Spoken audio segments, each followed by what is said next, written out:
Is now 6 days into the Atlantic hurricane season, nearly 7 years after Sandy delivered its tough lesson on the impact of climate change.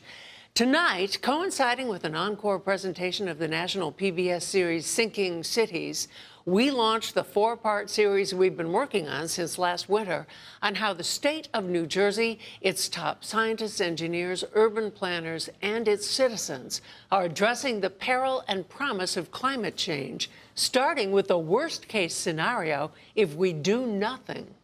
Climate change is real, it's here, it's caused by humans. That's the conclusion of no less than 3 major scientific reports in as many months that warn the world is failing to make sufficient progress to avoid the worst effects of climate change.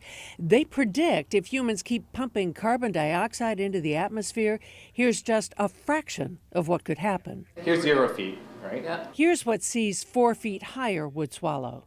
6 feet. 9 feet, the level Sandy reached, would submerge Port Newark, the airport, much of Jersey City, and set off a cascade that could wash out homes and businesses, impede power lines, and cut. There y'all go. Good morning. Our Dr. Block group is doing climate change. We got some information on it. Our group members are Giovanni Burns, X-Ray Gonzalez, Marvin Sims, and Mario Curtis. Next slide. Alright, so climate change and the long-term change in temperature and weather patterns.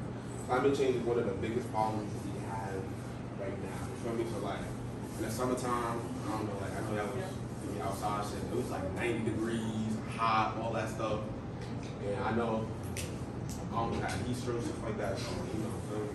I ain't dealing with that. To add to what he said now, it's April and we're dealing with cold days, hot days, rainy days. Yeah. It just said it was hailing the other day. Like, wow. That's odd. How global warming affects New Jersey. Nearly all land areas have seen hot days and heat waves, higher temperature, the harsh work conditions, wildfires that happen more often, rising taxes, more expensive health insurance, and sea level rising. So if sea level rises, I see myself about 440. Certain days I drive by there and the water's literally almost coming over, and like that's crazy, but that's what happened in Jersey. Yeah, you know, like climate change also it like causes tornadoes, hurricanes, all that stuff, all that disasters.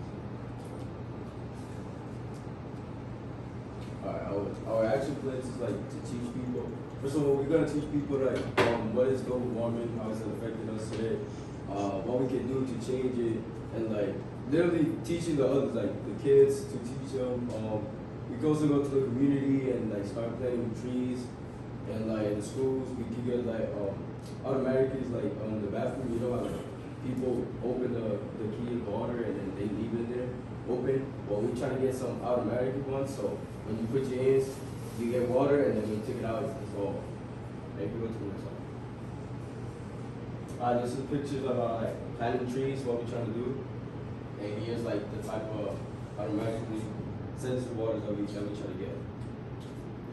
Start buying electric cars to save gas. Alright, I'm here with Mr. Dorman. My name is Giovanni Burns. I'm an actual professional about climate change and I feel about it. So one of our questions is, do you think climate change will ever stop? You mean the increased Yeah. problems related like that? Do I think it will stop? Well, we would need to develop 100% renewable, sustainable energy for that to happen, right? And I don't see any other way. Otherwise, it will continue as it has since industrialization, right? Okay. Yeah. Alright, number 2, how can the community help slow down climate change? Well, let's see. Oftentimes with energy providers like PSE&G, they offer alternatives. People at home can actually choose to get like energy from a wind farm, for instance, in New Jersey, rather than from burning oil, for instance. So that would certainly help. Installing solar panels when you can. I mean, we would have done that ourselves, except we have a lot of, there's trees, so we get too much shade. We can't even grow things very well where we are. So it depends person to person, right? But using alternative energy, certainly, things like that. Maybe tending to their own, trying to grow their own food also, things like that. But yeah, electric vehicles, right? Yeah. Right. Okay, and one question. Is humans the only cause of climate change? Well, no, absolutely not. Anytime there's a volcanic eruption, for instance, that's hugely bad.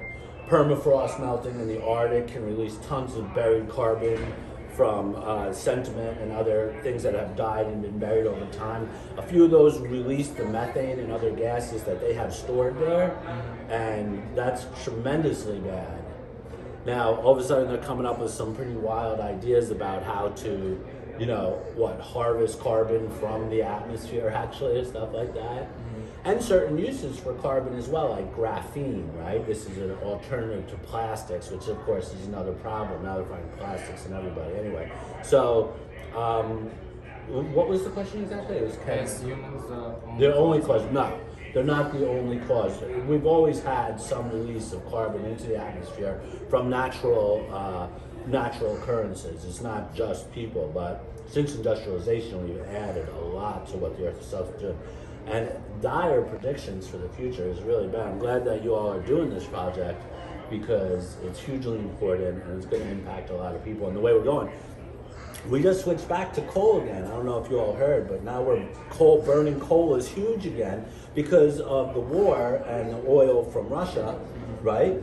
So now everyone's burning coal, and that's the worst thing we could possibly be doing. So we're going headlong.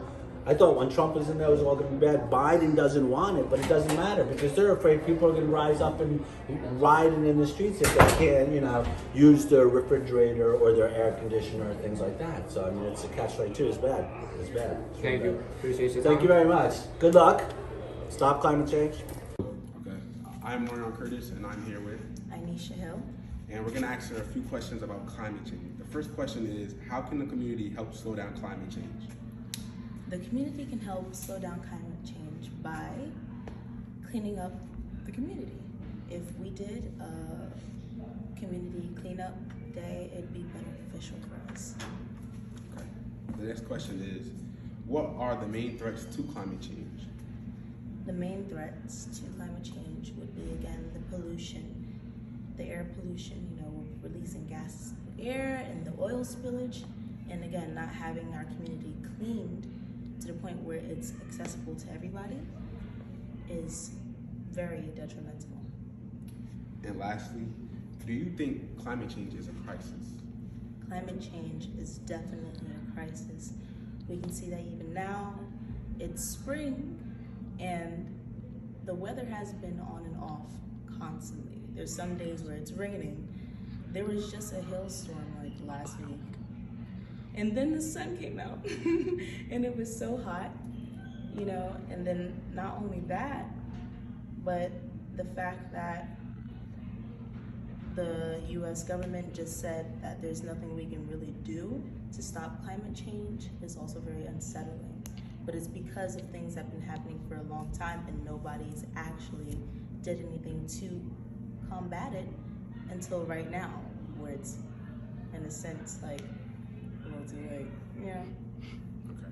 Thank you, Anisha. I appreciate it. No problem.